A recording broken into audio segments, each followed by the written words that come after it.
नमस्कार, सुपर 50 में आपका स्वागत है। मैं हूं आपके साथ दीपिका और मैं हूं आपके साथ नम्रता। चलिए खबरों की शुरुआत करते हैं। रामनाथ कोविंद का राष्ट्रपति बनना लगभग तय। आंकड़ों के मुताबिक एनडीए ने जुटाए जरूरी वोट। जेडीयू और बीजेपी के बाद टीआरएस ने भी एनडीए को समर्थन देने का किया ऐलान। हालांकि विपक्ष और अभी बीजेपी को खुला रास्ता देने के पक्ष में नहीं। राष्ट्रपति चुनाव में बीजेपी के राष्ट्रपति उम्मीदवार कोविंद आज एनडीए के नेताओं के साथ करेंगे मुलाकात। आगे की रणनीति करेंगे तैयार।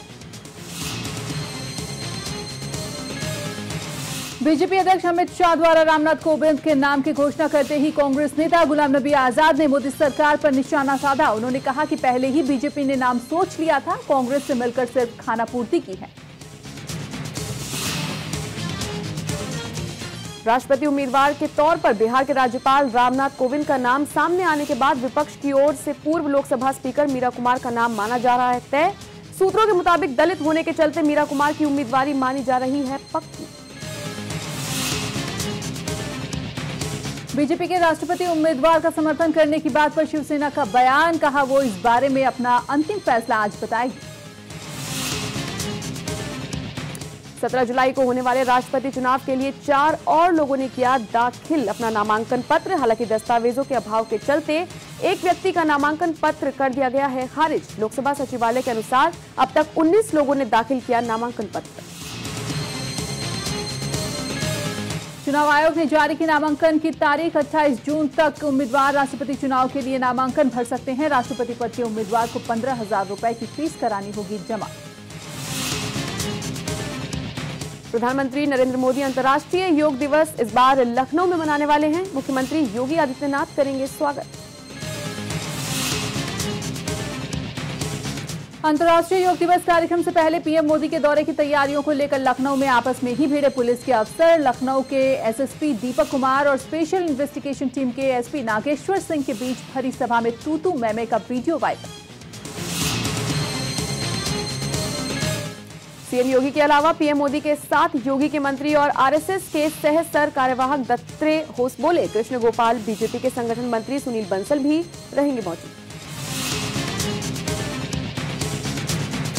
अंतर्राष्ट्रीय योग दिवस से पहले चीन में छाया योग का जादू। अंतर्राष्ट्रीय योग दिवस के मौके पर पूरे देश में आयोजित हो रहे हैं कार्यक्रम और इसमें हजारों चीनी नागरिक ले रहे हैं हिस्सा।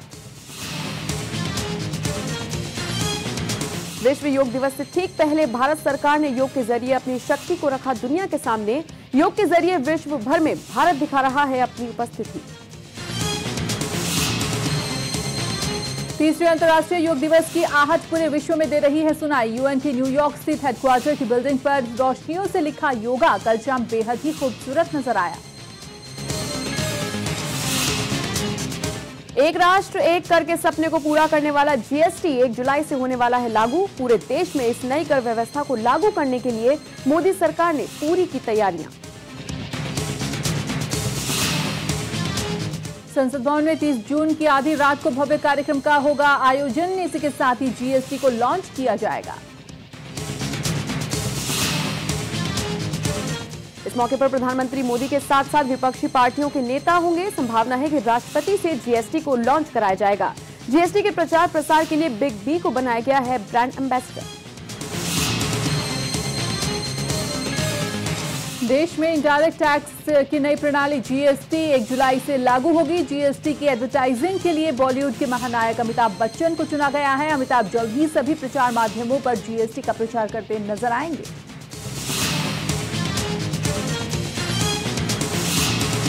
40 सेकंड की एक विज्ञापन फिल्म भी शूट कर ली गई है। केंद्रीय उत्पाद और सीमा शुल्क विभाग ने अमिताभ बच्चन को जीएसटी का ब्रांड एम्बेसडर बनाए जाने का किया ऐलान।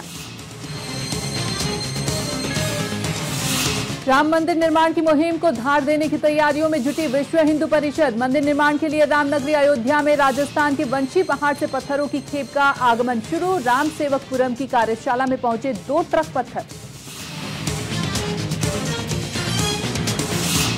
गोरखालैंड आंदोलन के मुद्दे पर हिल एरिया की सभी पार्टियों की बैठक आज। इस मीटिंग में हिस्सा ले रही है बीजेपी। हालांकि टीएमसी ने इस मीटिंग में हिस्सा नहीं लेने का लिया निर्णय, जिससे इस बैठक की प्रासंगिकता पर ही उठ रही है सवाल। किसानों को लेकर पंजाब सरकार ने किया बड़ा फैसला। पंजाब के सीएम कैप्टन अमरिंदर सिंह सरकार ने किसानों की कर्ज माफी का किया ऐलान। जिन किसानों के पास 5 एकड़ तक की जमीन है, उनका वो वाला कर्ज माफ किया जाएगा जिन्होंने फसल उपजाने के लिए कर्ज लिया था। इसी के साथ ही 2 से 5 एकड़ तक जमीन वाले किसानों को 2 लाख रुपए की आर्थिक मदद भी की जाएगी। पंजाब के करीब 10,25,000 किसानों को इसका फायदा होगा। राजस्थान में आंदोलन कर रहे किसानों की मांगों के समर्थन में कांग्रेस पूरे प्रदेश में धरना प्रदर्शन की दी चेतावनी। सचिन पायलट ने की घोषणा। गोमती रिवरफ्रंट घोटाले में शासन के आदेश पर एफआईआर दर्ज। अधिशासी अभियंता शारदा नहर लखनऊ खंड की तहरीर पर गोमती नगर थाने में 8 इंजीनियर के खिलाफ रिपोर्ट की गई है दर्ज। इनमें से 4 हो चुके हैं सेवानिवृत्त। भारत ने ब्रिक्स देशों के साथ अपने संबंधों को बढ़ाने की वकालत। भारत ने ब्रिक्स देशों से कहा कि वो अच्छे और बुरे आतंकवादी के फर्क को खत्म करने के लिए संयुक्त राष्ट्र में आतंकवाद पर समग्र संधि को स्वीकार करने में भारत के प्रयासों का करे समर्थन। टाटा ग्रुप ने लॉकहीड मार्टिन से किया समझौता, जिसके तहत भारत में उन्नत F-16 लड़ाकू विमान बनाए जाएंगे और यहां से उनका किया जाएगा निर्यात। Air chief marshal BS Dhanoa ने कहा, वायुसेना में लड़ाकू विमानों की कमी। ये कुछ ऐसा है जैसे क्रिकेट टीम 11 के बजाय 7 खिलाड़ियों से खेले। सरकार को जेट्स की संख्या बढ़ाने के बारे में करना चाहिए विचार। भारत और अफगानिस्तान के बीच हवाई कॉरिडोर स्थापित। काबुल से चला एक मालवाहक विमान सोमवार को दिल्ली में आकर उतरा। दोनों देशों के बीच व्यापारिक संबंधों को बढ़ावा देने के साथ चारों ओर से जमीन से घिरे अफगानिस्तान को भारत के बाजारों तक पहुंचा देगा हवाई कॉरिडोर।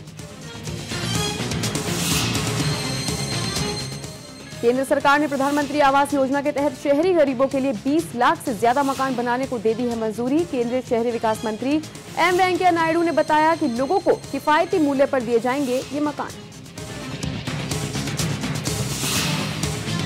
गंगा नदी को प्रदूषण की मार से बचाने के लिए नया कानून लाएगी केंद्र सरकार। इसमें गंगा नदी में प्रदूषण फैलाने के लिए सजा का भी होगा प्रावधान। खुद जल संसाधन मंत्री उमा भारती ने कही ये बात। मिशन के मुख्यालय में किया गया रामकृष्ण मिशन के प्रमुख स्वामी आत्म आस्थानंद जी महाराज का अंतिम संस्कार। भारी बारिश के बावजूद हजारों की संख्या में पहुंचे श्रद्धालु। कॉमर्स और इंडस्ट्री मिनिस्टर निर्मला सीतारमण ने की देश के नए कारोबारियों को बढ़ावा देने के लिए स्टार्टअप हब पोर्टल की शुरुआत। कार्यक्रम के आयोजन के लिए भारतीय स्टार्टअप फर्मों की ली गई है राय। दिल्ली में सरकार चला रही आम आदमी पार्टी ने जुलाई के महीने में जॉब फेयर का किया ऐलान। इस ऐलान से पहले दिल्ली सचिवालय में एक ऑनलाइन वेब पोर्टल भी किया गया है लॉन्च।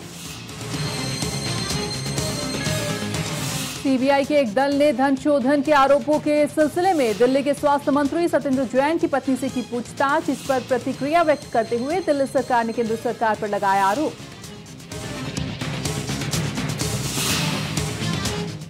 तेलंगाना सरकार ने हैदराबाद के लाल बहादुर शास्त्री स्टेडियम में किया इफ्तार पार्टी का भव्य आयोजन। ये इफ्तार पार्टी अपने आयोजन से पहले ही आ गई थी विवादों में। हाईकोर्ट ने मांगा जवाब। समाजवादी पार्टी के रोजा इफ्तार कार्यक्रम में सपा संस्थापक मुलायम सिंह यादव और वरिष्ठ नेता आजम खां रहे नदारद। सपा अध्यक्ष अखिलेश यादव की तरफ से किया गया था पार्टी का आयोजन। इनकम टैक्स विभाग ने लालू यादव परिवार पर कसा शिकंजा। इनकम टैक्स ने लालू की बेटी मीसा भारती की 4 संपत्तियां बेनामी संपत्ति कानून के तहत की जब्त। इससे पहले लालू यादव के दिल्ली, गुड़गांव समेत 22 ठिकानों पर भी इनकम टैक्स विभाग ने मारा था छापा। मुंबई की विशेष टाडा कोर्ट में मुंबई ब्लास्ट मामले में अबू सलीम समेत 6 दोषी करार दिए गए अभियुक्तों की सजा पर सुनवाई शुरू। कल एक दिन के लिए टाल दी गई थी सुनवाई। 1993 में मुंबई धमाकों में हुई थी 257 लोगों की मौत। मुंबई हमले का मास्टरमाइंड हाफिज सईद और उसके 4 साथी हिरासत में ही मनाएंगे अपनी ईद। हाफिज सईद को हिरासत में लेने के मामले में लाहौर उच्च न्यायालय अब 3 जुलाई को सुनाएगा फैसला। उत्तर कोरिया में 15 महीनों की कैद से रिहा होकर अमेरिका लौटे अमेरिकी छात्र 22 वर्षीय ऑटो वार्मबियर की मौत। वार्मबियर के पिता ने उनकी मौत की पुष्टि। गर्मी की मार झेल रहे लोगों को मिली राहत। राजधानी दिल्ली का मौसम हुआ सुहाना। दिल्ली एनसीआर के कई इलाकों में हल्की हवाओं के साथ तेज बारिश, तापमान में आई गिरावट। उत्तराखंड के 6 जिलों में आज भारी बारिश होने की संभावना के बाद मौसम विभाग ने जारी किया अलर्ट। विभाग के अनुसार हरिद्वार, देहरादून, चमोली, रुद्रप्रयाग, नैनीताल और पिथौरागढ़ जिलों में भारी बारिश हो सकती है।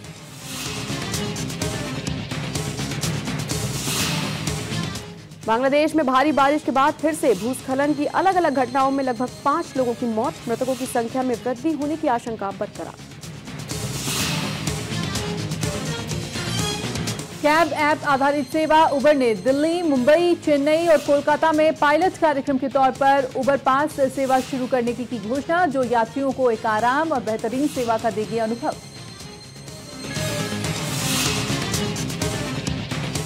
इन दिनों सोशल मीडिया पर वो खत वायरल हो रहा है जो कथित तौर पर किशोर कुमार ने लता मंगेशकर को लिखा था। इस खत के असली होने की बात पर कहा जा रहा है कि 2013 में खुद लता ने अपने ट्विटर हैंडल पर पोस्ट की थी इसकी कुछ तस्वीरें। इंदिरा गांधी द्वारा घोषित इमरजेंसी पर बन रही फिल्म इंदु सरकार के निर्माताओं के लिए राहत भरी खबर। सीबीएफसी के अध्यक्ष प्रहलाद निहलानी ने कहा, इंदु सरकार को कांग्रेस या गांधी परिवार के किसी सदस्य से एनओसी लेने की जरूरत नहीं।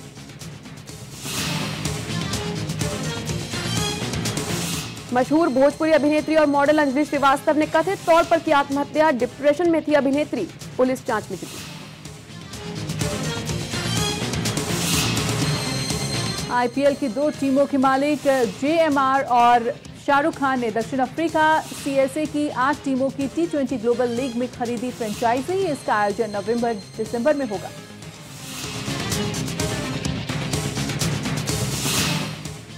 चैंपियंस ट्रॉफी पर कब्जा करने वाली पाकिस्तान टीम को आईसीसी की वनडे टीम रैंकिंग में 2 स्थान का हुआ फायदा। 8वें स्थान के साथ चैंपियंस ट्रॉफी में उतरने वाली पाकिस्तान अब 6ठे नंबर पर। और इसी के साथ हमें दीजिए इजाजत। नमस्कार।